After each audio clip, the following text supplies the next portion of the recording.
everyone, Mackenzie Wild here with Wild Child Horsemanship, and welcome back to the Wild Child Academy.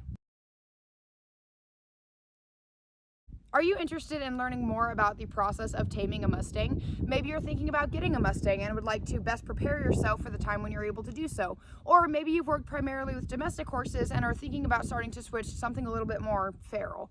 Well, unfortunately, there's not a lot of resources out there that show you guys the first steps to taming a Mustang. Well, fortunately for you guys, we have created this course so that you guys can see some of the very first steps when you are working with a Mustang. We're going to be using a Mustang off of a Native American reservation by the name of Cheeto. He's going to be the star of this course, and he's going to help us demonstrate some of the very basic exercises that you can use when first working with a Mustang, and how these exercises can help you achieve that first haltering experience, the first touches, and all of that fun stuff as well. The very first episode in this course is going to be completely free for anybody to watch. However, if you would like to watch the remainder of the course or check out some of the other courses that we have within the Academy, I highly recommend you go and subscribe to our Academy. It's only $10 a month, and we have so many educational resources out there for you guys to enjoy, learn from, and more, as well as a community of a bunch of different like-minded individuals who are also trying to learn more about science-based kinder horsemanship methods. This episode is titled The Magic Stick, and so the magic stick is basically just a lunge whip. The first exercise with the lunge whip is going to be targeting. So what I'm going to be doing is I'm going to reach that lunge whip out towards Cheeto, and what I'm looking for is for Cheeto to either touch the lunge whip with his face, sniff it, something like that, and you can see that as he does that right here, I'm going to take the lunge whip down, back up a few steps, and release that pressure.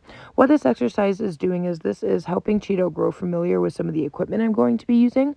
I can use this behavior as a way to teach targeting using positive reinforcement. I can teach him how to send to a stationary target and all of that fun stuff later on down the road. So this is definitely a good building block behavior, as well as a way to, like I said, just get him familiar with my equipment and understand that I am not here to hurt him. The next lunge whip exercise is some mild desensitization. So you can see right here that I put the lunge whip over Cheeto's back and he's starting to walk off. He's doing this as a way to communicate that he's not exactly the most comfortable with that lunge whip being on his back. So I'm going to hold that lunge whip on his back as he walks around. And when he stops, then I'm going to back up, take the lunge whip off of his back, and then I'm going to repeat the process. You can see right here, I go to put that lunge whip back on him, and this time around, Cheeto only takes a few steps forward before he goes to look at me, which is a very good thing. This exercise can be beneficial as it will continue to get him more comfortable with my equipment. I can use this as a way to build up to desensitizing, such as throwing the whip on his back and off his back and on his back and off his back, so that he can start to realize that it's not a threat and grow some confidence towards the things that we might be doing. The final exercise we'll be demonstrating is how to use the lunge whip to get the first touches. So Cheeto has grown a little bit more comfortable with me using that lunge whip on his back. I've been doing this for about 10 to 15 minutes now. So what I'm going to do is I'm going to approach him, get that lunge whip on his back, and start scratching him, and then I'm going to try and inch my hand towards his face to see if I can touch his nose with my fingers. You can see right here that I'm able to do that, so I immediately release pressure and walk away. Keep in mind, when you're working with a feral horse, you are pressure, you are a threat. Okay, the horse isn't familiar with people, they're afraid of people because they've just simply never been handled by people, and so they don't know if you're going to hurt them.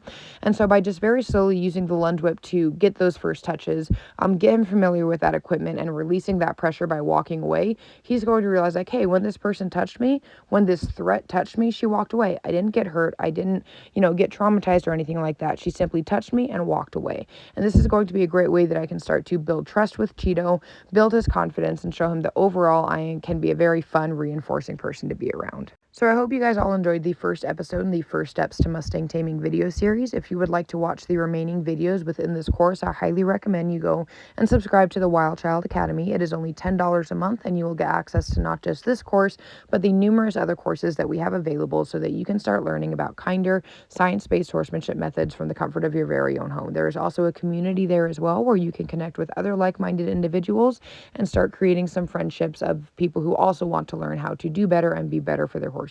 So stay strong, stay true, stay wild, and we'll see y'all next time.